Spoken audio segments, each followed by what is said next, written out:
Bonjour à tous, si vous regardez cette vidéo, c'est que vous êtes intéressé par l'aspect physique de votre corps et que vous voulez le modifier. Donc cette vidéo va vous servir et va être très utile aussi bien maintenant qu'à l'avenir parce que ça va être simplement 3 étapes qui vont te permettre de structurer un plan d'entraînement. Donc la première étape, c'est identifier quels sont tes objectifs actuels. La seconde, avoir une structure adaptée. Et la troisième, avoir une bonne sélection d'exercices. Il y a un petit bonus qui est dans la vidéo qui sera à la toute fin. C'est tout simplement tes émotions dans la musculation, parce qu'il faut absolument pas les oublier. Mais avant de te parler de ça, j'aimerais te parler de mon cas personnel. Donc moi personnellement, je m'appelle Julien, j'ai 21 ans et je suis coach sportif en ligne depuis peu. Donc comme tu peux le voir à cette image, j'ai pesé 100 kg il y a environ 4 ans. Durant ces 4 dernières années justement, j'ai perdu environ 50-55 kg. Bien qu'il y ait seulement 33 kilos qui séparent ces deux images, il y a un moment où j'ai repris du gras euh, et, euh, et justement j'ai dû à nouveau faire une perte de gras, etc. pour pouvoir permettre d'avoir le physique que tu vois sur l'image de droite. Mais justement, la musculation m'a permis de construire mon physique actuel, mais j'ai été perdu plus d'une fois sur quoi faire au niveau de l'entraînement, notamment parce qu'il y a les réseaux sociaux et énormément de modes qui s'y déroulent. Ce qui est très problématique parce que du coup, tu peux très vite t'y perdre si tu suis tel mode et qu'il y en a une autre qui se ramène. Et au final, en fait, il y a toujours des modifications à faire dans ton programme parce que voilà, les modes te disent, pardon, ouais, c'est mieux de faire ça, c'est mieux de faire ça. Alors qu'en fait, c'est pas comme ça qu'il faut voir les choses. Du coup, à ce moment-là, j'avais un manque cruel de connaissances sur la biologie, l'anatomie, etc. Et c'est pour ça que du coup, je suivais un petit peu à la lettre ce que les gens disaient sur les réseaux sociaux, et c'est ce qui m'a fait prendre à nouveau, 16 kilos en à peu près 6 mois. Donc là, comme tu le vois, je faisais 67 kilos en fin 2023. Donc j'étais moins dessiné que maintenant, j'avais moins de muscles, etc. Et comme tu peux le voir sur l'image de droite, ça c'était environ mi-2024. Je faisais 83 kilos et j'étais vraiment pas ouf en fait. Du moins, moi physiquement, je me plaisais absolument plus et c'était horrible. Je n'arrivais pas à garder ce physique et de me regarder dans la glace en mode ce que je vois, ça me plaît. Donc justement, c'est pour ça que je veux que tu regardes cette vidéo et que cette vidéo existe. Je veux t'éviter cette perte de temps et de désintérêt complet sur ton corps. Le but étant que tu passes le moins de temps sur la réflexion et beaucoup plus sur l'action. Donc à la fin de cette vidéo, tu sauras comment organiser un plan d'entraînement en raccord avec tes objectifs, selon tes disponibilités et tes contraintes extérieures en totale autonomie. Donc le premier objectif, c'était justement de définir son objectif. Donc tu dois simplement te demander ce que tu recherches, ce que tu veux atteindre d'ici les prochains mois. Ça peut être n'importe quoi.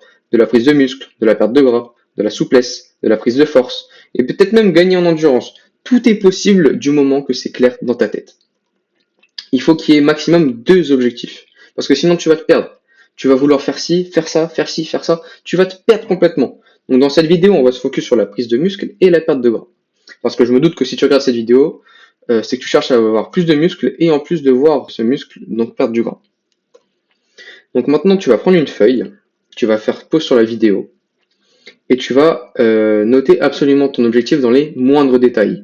Donc tu vas noter ton tour de bras, le tour de cuisse que tu veux atteindre, ton tour d'épaule, ton tour de taille, les kilos de muscles que tu cherches à prendre, combien de temps tu veux atteindre tout ça. Ça peut être 3, 6 mois, 12 mois, peu importe. Ton nombre de kilos à perdre et tout ce que tu peux imaginer sur la perte de poids. D'ailleurs, petit moment pub, parce que si tu veux perdre jusqu'à 12 kilos de gras dans les 90 prochains jours, tu as juste à m'envoyer un message sur Instagram, le lien sera dans la description. C'est complètement offert et qu'est-ce que tu recevras en m'envoyant un message sur Instagram? Simplement, le fait de pouvoir discuter avec moi sur ta situation, tes blocages, la raison de pourquoi tu as des blocages et notamment, on va vérifier ensemble quels sont tes objectifs, que tu perdes le moins de temps possible. Et en plus de ça, lors de notre conversation, on pourrait potentiellement avoir un appel à l'issue duquel tu aurais un plan personnalisé sur justement comment entamer ta perte de gras d'ici les 7 prochains jours, tout simplement. Deuxième étape, avoir une structure d'entraînement adaptée. Mais qu'est-ce que c'est qu'une structure d'entraînement? C'est simplement la planification de plusieurs variables. Ces variables, je les appelle les variations intra-training, qui sont divisées en 5 parties. Il y a le format d'entraînement, la quantité de séries, les répétitions, le temps de repos entre les séries et les séances, et la surcharge progressive. Donc ce qu'on va faire, c'est qu'on va définir chacune de ces variations intra-training. Donc on va commencer par le format d'entraînement. Mais qu'est-ce que c'est qu'un format d'entraînement? C'est simplement la répartition des muscles travaillés lors de tes séances. Et il faut savoir qu'il en existe absolument une multitude. Il y a par exemple le full body, donc tu vas entraîner tout ton corps au sein d'une même séance. Il y a le format upper-lower, donc ça veut dire que tu vas entraîner pendant une séance soit le haut du corps, soit le bas du corps. C'est des séances qui sont dédiées à l'un ou à l'autre. Il y a notamment aussi le bro split, ça veut dire que tu vas faire un seul muscle au sein d'une même séance. Du coup, le problème de ça, c'est que tu vas avoir beaucoup de séances, ce qui est pas forcément, ce qui ne convient pas forcément à tout le monde. Et il y en a un autre qui est relativement connu depuis ces dernières années, c'est le push-pull legs, aussi appelé le PPL. Donc, c'est la répartition en 3 séances différentes. Il y a les mouvements de poussée, donc ça veut dire push. Il y a les mouvements de tirage, pull, pour le haut du corps. Et il y a une séance cuisse qui est dédiée. Après ces 3 séances, tu te reposes. Donc, quant au format d'entraînement, il faut savoir que la créativité est reine concernant ce sujet. Donc, ça veut dire que celui que tu vas trouver, qui te conviendra, c'est potentiellement pas ceux qui sont présentés comme sur la vidéo là. C'est des idées qui sont populaires, mais ce sera pas forcément quelque chose qui va te convenir. C'est pour ça que la créativité elle est reine. Donc, si tu veux faire une séance pec biceps, libre à toi. Il n'y a rien qui t'empêche de le faire. Faut savoir que le format choisi, donc que tu vas choisir, dépend de plusieurs facteurs. Ça va être notamment les muscles que tu vas prioriser, ton niveau de pratique, le format que tu aimes pratiquer. Il faut absolument aimer pratiquer ce qu'on fait en musculation, parce que sinon on va tenir 2 semaines et c'est terminé. Et pour qu'il y ait justement un maximum d'adhérence, il faut choisir un format qui va être en fonction de tes disponibilités à la semaine. Donc tes jours d'entraînement et tes temps d'entraînement par séance. Il faut que toutes ces variables soient choisies minutieusement. Maintenant, un autre sujet, les répétitions. Mais c'est quoi une répétition? En gros, c'est simplement l'exécution d'un mouvement pour déplacer un poids d'un point A à B, et de un point B vers A. Donc ça veut dire A, B, B, A, tout simplement. On va faire un exemple. Une pompe. Faire une répétition de pompe, c'est simplement faire une pompe. Et le point A et B, le point A à B, c'est la descente, et B vers A, c'est la remontée, tout simplement. Il faut savoir qu'il y a 4 parties dans une répétition. Il y a ce qu'on appelle la phase excentrique, là où tu vas étirer ton muscle. Il y a la phase étirée, là où le muscle est étiré, donc on peut dire sur une pompe que c'est la position qui est basse. Il y a ce qu'on appelle aussi la phase concentrique, là où tu vas contracter ou raccourcir ton muscle. Et la phase raccourcie, c'est-à-dire où le muscle est contracté. Donc pour l'exemple d'une pompe, la phase excentrique c'est la descente, la phase étirée c'est la position basse du mouvement, la phase concentrique c'est la remontée, et la phase raccourcie c'est la position haute. Parlons maintenant des séries. Ça désigne le total de répétitions d'un ou plusieurs mouvements sans temps de pause. Par exemple, une série de 10 pompes. Donc le total de séries doit être décidé à l'aide de plusieurs paramètres, notamment les muscles que tu cherches à prioriser, parce que si tu priorises un muscle, tu vas faire plus de séries dessus. Ton niveau de fatigue notamment, en fonction des journées.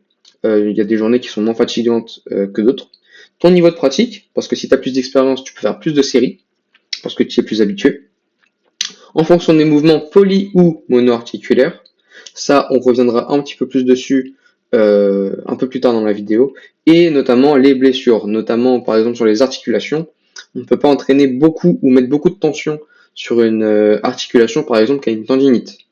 Donc le nombre de séries que tu vas faire doit être décidé aussi en fonction des blessures actuelles ou passées que tu as eues. Parlons maintenant des temps de repos entre les séries. Celui-ci doit permettre de récupérer suffisamment pour s'approcher le plus de la série précédente en termes d'intensité. Pour revenir sur ce terme, on reviendra dessus dans une autre vidéo qui sera complètement dédiée à ça. Ça veut dire du coup que c'est complexe d'estimer à l'avance combien de repos il est nécessaire. Personnellement, moi j'ai jamais calculé mes temps de repos, je pars sur une nouvelle série seulement quand j'estime avoir assez de temps de repos et que je suis prêt à repartir quand il le faut. Donc pour la prise de muscle, idéalement, il faut avoir 2 minutes de repos minimum entre les séries. Donc ça peut très bien être plus, mais après en fonction du temps que tu as à l'entraînement, ça c'est à gérer aussi un peu de ton côté. Donc la prochaine fois que tu vas à l'entraînement, fais ta prochaine série lorsque tu sens que tu es suffisamment reposé, comme moi je le fais par exemple.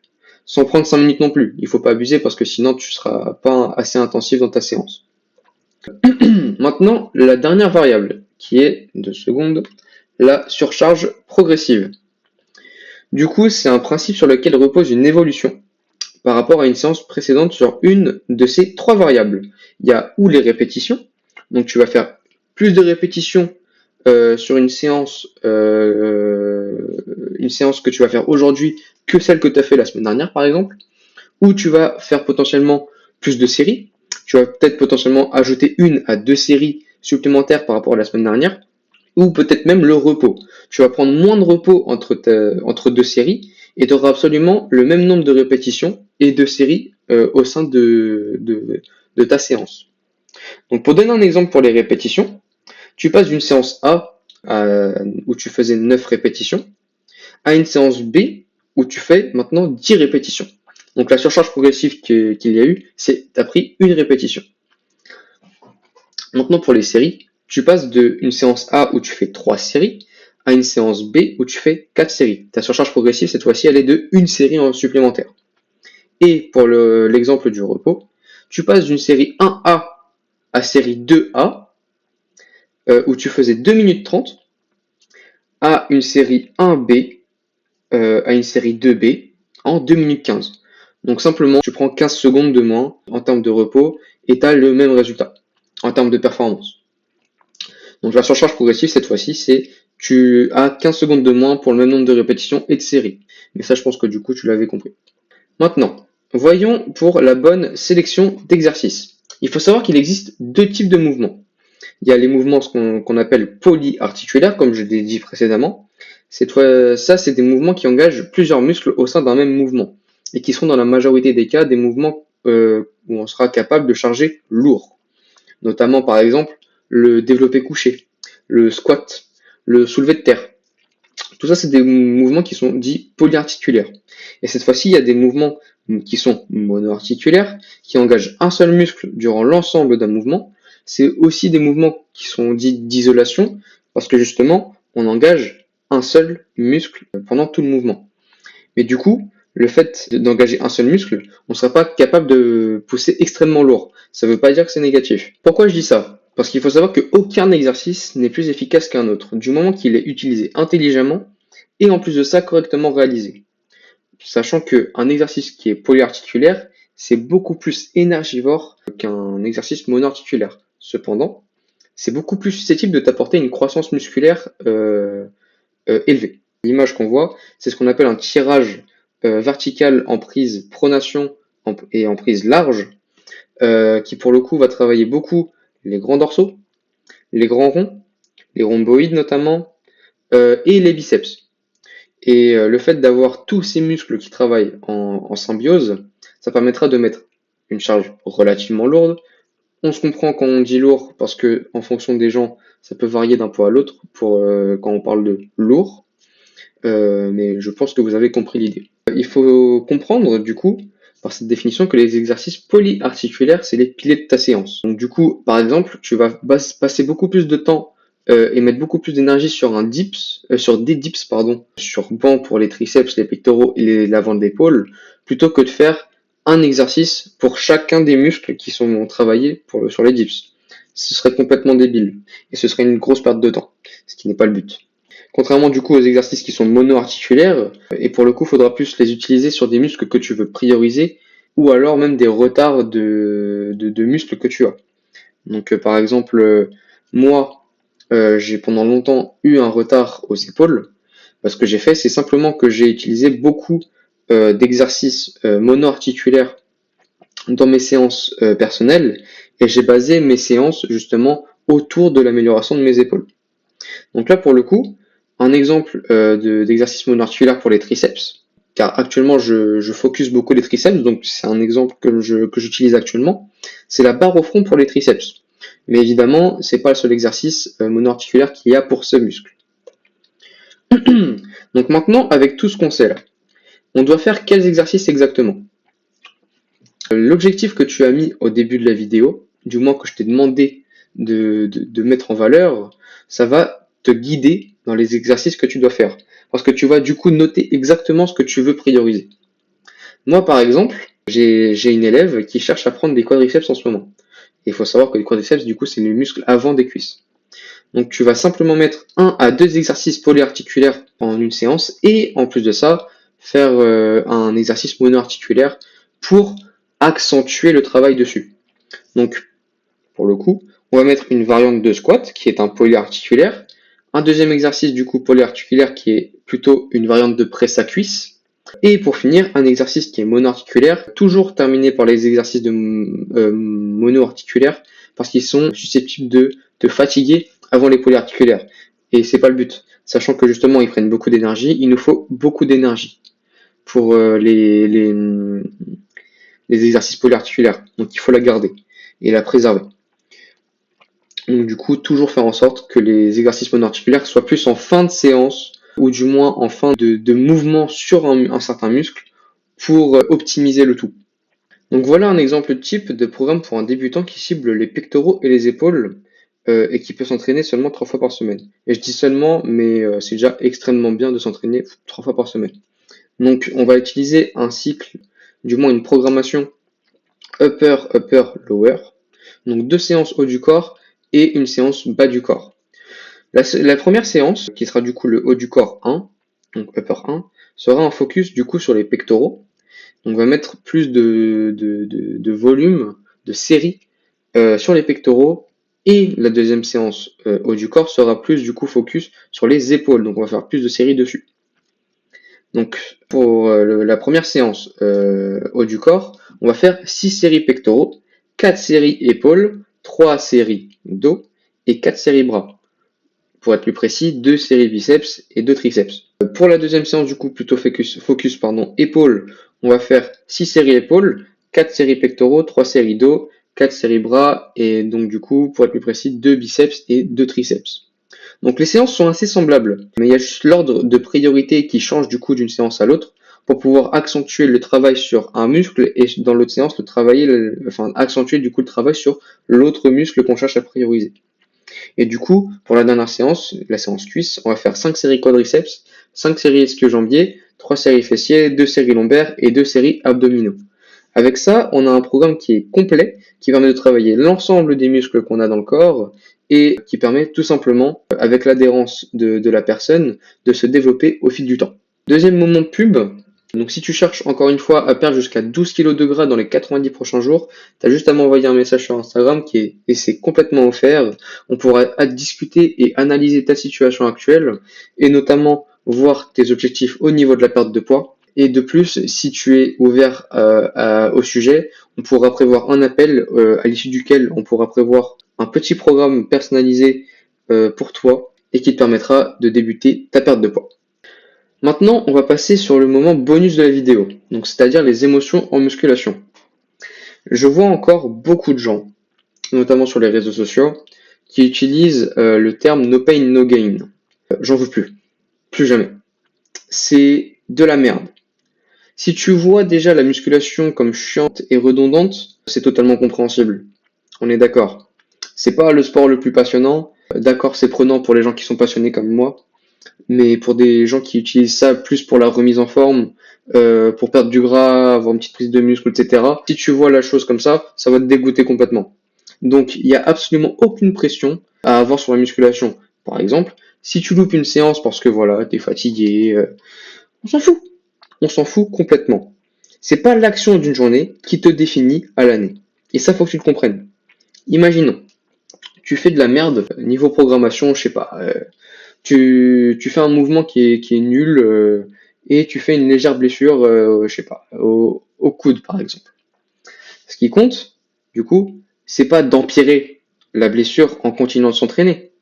C'est de faire en sorte, ok, voilà, je vais prendre une pause, je vais voir potentiellement de mon côté ce que je peux améliorer pour justement arrêter ça et ne plus être blessé, ne plus être lassé ou peu importe.